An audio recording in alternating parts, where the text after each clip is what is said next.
അപകടം എന്താണെന്ന് നിങ്ങളെ ബോധ്യപ്പെടുത്താൻ വേണ്ടിയിട്ടാണ്. ബസ്സിൽ നിന്ന് ഇറങ്ങി വരുന്ന ഒരു കുട്ടി ഈ സൈഡിലൂടെ ഇവിടെ ഇറങ്ങി നിൽക്കുമ്പോൾ അതിന്റെ ഉള്ളിലിരിക്കുന്ന ഡ്രൈവർ ആ കുട്ടിയെ കാണാൻ കഴിയില്ല.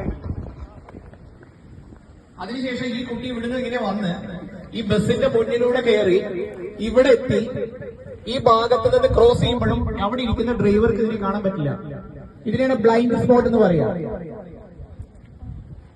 അപ്പോ ഇതുവഴി ഇങ്ങനെ പോകുന്ന കുട്ടീനെ ഒരു കാരണവശാൽ ആര് കാണുന്നില്ല? ഡ്രൈവർ കാണുന്നില്ല. അപ്പോ ഒരു ബസ്സിന്റെ മുന്നിലൂടെ ജീവിതത്തിൽ ഒരിക്കലും ഇതുപോലെ നിങ്ങൾ ക്രോസ് ചെയ്യാൻ ശ്രമിക്കരുത്. മിനിഞ്ഞാന്നുണ്ടായ അപകടത്തിന്റെ വ്യാപ്തി അത്രത്തോളം വലുതാണ്. ഡ്രൈവർ കണ്ടില്ല, കുട്ടീനെ ബസ് ഇടിച്ചിടുകയും അതിന്റെ ഫ്രണ്ട് ടയർ കയറി ആ കുട്ടിയുടെ മുകളിൽ കൂടെ കയറി.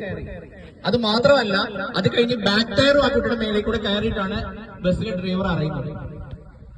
അപ്പൊ ബ്ലൈൻഡ് സ്പോട്ട് എന്താണെന്ന് നിങ്ങൾ വ്യക്തമായിട്ട് മനസ്സിലാക്കിയിരിക്കണം. ഇത് ടെക്സ്റ്റ് ബുക്കിലോ മറ്റു കാര്യങ്ങളിലോ നമ്മളെ പഠിപ്പിക്കുന്ന കാര്യമല്ല.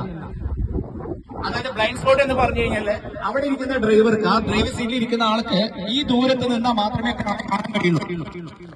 ഇവിടുന്ന് അങ്ങോട്ടുള്ള ഇത്രയും ദൂരത്തിന് പറയുന്ന പേരാണ് ബ്ലൈൻഡ് സ്പോട്ട്.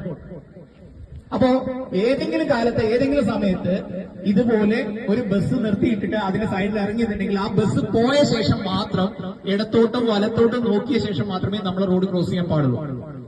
ഈ ഒരു കാര്യം നിങ്ങൾക്ക് മനസ്സിലാവാൻ വേണ്ടിയിട്ടാണ്. താങ്ക് യു മോളെ. മോളുടെ പേര് റിസ്വ. അത് വളരെ ഭംഗിയായിട്ട് സഹകരിച്ചു. റിഫയ്ക്ക് എന്റെ ഒരു സമ്മാനം. Thank you.